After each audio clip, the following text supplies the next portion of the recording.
C C C C Arshad Adnan সাহেব, আপনার কাছ থেকে আমরা এই বিষয়টি মোটেও প্রত্যাশা করিনি।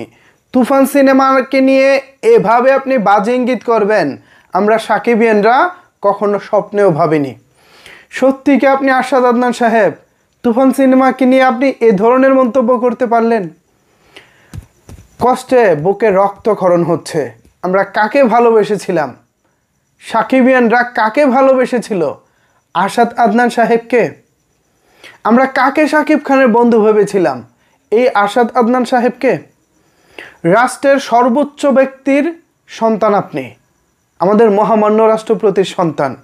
আপনার আদর্শে আমরা আদর্শিত হব, আপনার কর্মকাণ্ডে আমরা উজ্জীবিত হব, আপনার দেখানো পথে আমরা সামনে এগিয়ে যাব। কিন্তু আজকে আপনি এটা কি করলেন? আপনি কিভাবে পারলেন ইন্ডাস্ট্রির একজন মানুষ হয়ে, শাকিব খানের কাছের মানুষ হয়ে, বর্তমানে ইন্ডাস্ট্রির একজন, ঢাকায় সিনেমা ইন্ডাস্ট্রির একজন পথপ্রদর্শক হিসেবে আপনি এই কাজটি কীভাবে করতে পারলেন? সাকিবিয়ানরা নিশ্চয়ই ইতিমধ্যে জেনে গেছেন আরশাদ আদনান সাহেব কি করেছেন। বাকিটা আপনাদের সামনে তুলে ধরতেছি, আসলে তিনি কি বলেছেন বা কি করেছেন। আমার এখানে একটি স্ক্রিনশট দেখতে পাচ্ছেন। এটি আরশাদ আদনান ভাইয়ের ফেসবুক পোস্ট থেকে নেওয়া। যখন তিনি পোস্টটি করেছেন তার ঠিক 5 মিনিট পরেই পোস্টটি আমার চোখে পড়েছে। আমি আজকে ব্যক্তিগত কাজে নরসিংদী থেকে ঢাকা গিয়েছিলাম। ঢাকা থেকে ফেরার পথেই বাসে বসে আমি স্ট্যাটাসটা দেখেছি। তৎকালীন সময়ে ভিডিও বানানোর মতো সিচুয়েশন ছিল না, বা কথা বলার সিচুয়েশন ছিল না। স্ট্যাটাসের ঠিক 3 ঘন্টা পরে আমি এখন কথা বলতেছি, স্টিল নাও এখনও তার পেজে এই পোস্টটি চলমান। এখানে তিনি কি লিখেছে দেখেন। এখানে তিনি লিখেছেন, নকল পণ্যে বাজার 6 লাভ। হ্যাঁ, ভয় পাইছি।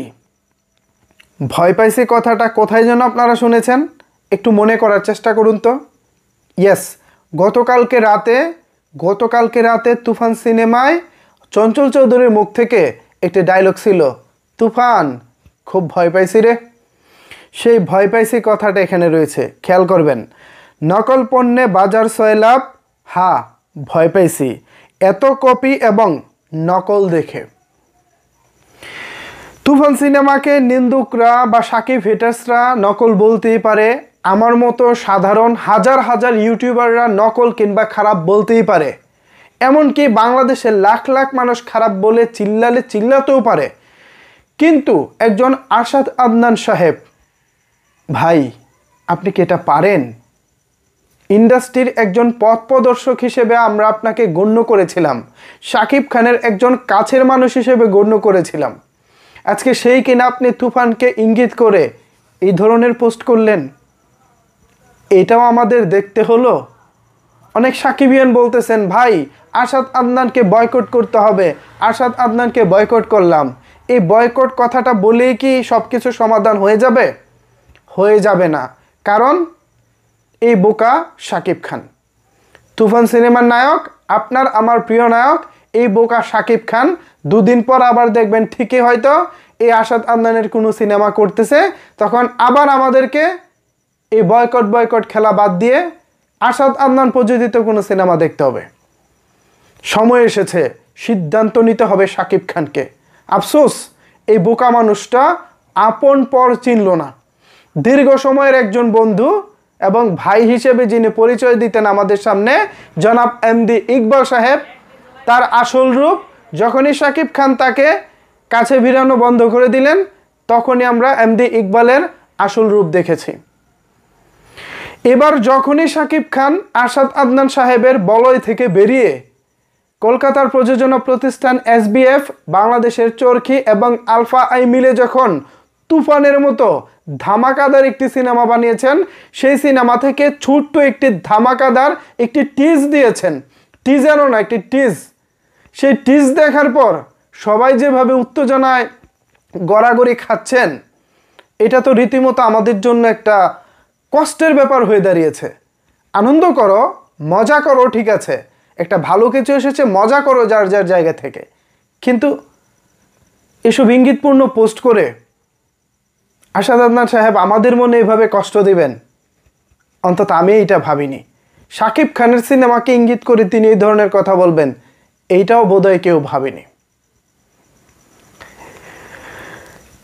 একটি তুফান কথার খাতিরে ধরে নিলাম যদি নকল হয়ও, প্রত্যেকটা সিন, প্রত্যেকটা সংলাপ, প্রত্যেকটা সব কিছু মানে একেবারে এ টু জেড যদি কপি হয়ও, তারপরও আসাদ আদনান সাহেব যেই জায়গাটা বিলং করতেছেন সেই জায়গা থেকে তিনি বলতে পারেন না। শুধু এক তুফান কেন, হাজারটা সিনেমাও যদি বাংলাদেশে কপি হয়, তারপরও তিনি তার জায়গা থেকে তুফান সিনেমাকে নিয়ে কিংবা অন্য যে কোনো সিনেমাকে নিয়ে এ ধরনের ইঙ্গিতপূর্ণ স্ট্যাটাস তিনি দিতে পারেন না, কারণ তিনি তার জায়গায় সর্বোচ্চ একটা জায়গায় বসে আছেন।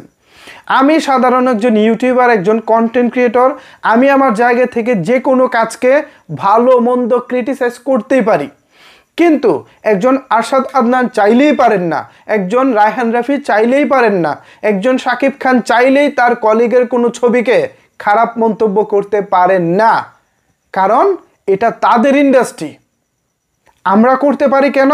কারণ আমরা দর্শক, আমরা টাকা দিয়ে ছবি দেখি, এ কারণে আমরা যে কোনো সময় যে কোনো মন্তব্য করতে পারি। আমরা মন্তব্য করলেও পাবলিক হয়তো মেনে নিত, এমনকি এই মন্তব্যটা যদি আজকে আমাদের এমডি ইকবাল সাহেবও করতেন, যাকে আমরা শাকিব খানের এক সময়ের কাছের মানুষ হিসেবে চিনতাম, যে এখন শাকিব খানের নাম শুনলে মানে তেলে বেগুনে জ্বলে ওঠে, সেই মানুষটা যদি এই ধরনের মন্তব্য করতো, তাও আমরা মেনে নিতে পারতাম, আচ্ছা ঠিক আছে ইকবাল সাহেব হয়তো মনের দুঃখে মনের রাগে যে কোনো কারণে বলতেছে। কিন্তু আসাদ আদনান ভাই, আপনি কেন এই ধরনের কথা বলবেন?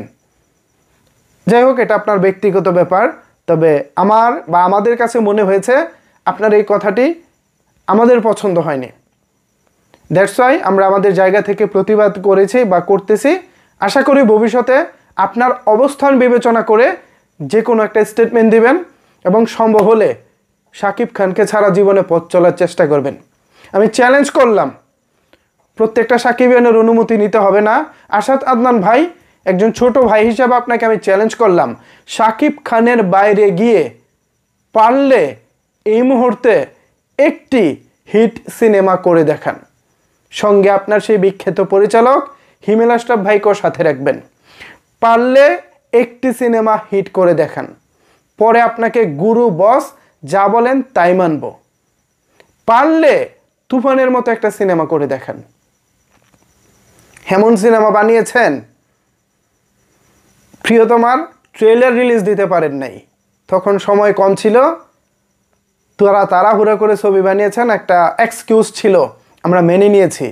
কিন্তু এবার রাজকুমারের বেলায় তো কোনো প্রকার কোনো সময় ছিল না, তাড়াহুড়া এই ধরনের কথা বলার সুযোগ ছিল না, তারপরও টিজার ট্রেলার ছাড়া ছবি মুক্তি দিয়েছেন।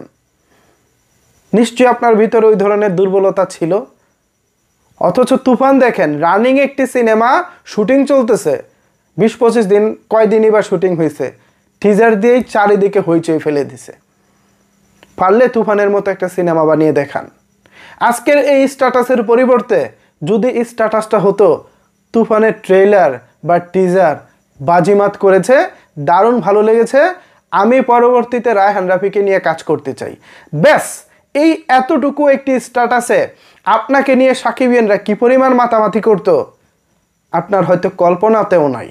কিন্তু এই মুহূর্তে সাকিবিয়ানরা আপনাকে নিয়ে কি ভাবছে, বিভিন্ন ফেসবুকের গ্রুপগুলো দেখেন, আমার ভিডিওর কমেন্ট বক্সটা দেখেন, পাশাপাশি আপনি যে ফেসবুকে পোস্ট করেছেন সেই ফেসবুকের পোস্টের কমেন্ট বক্সটা দেখবেন, আশা করি উত্তর পেয়ে যাবেন।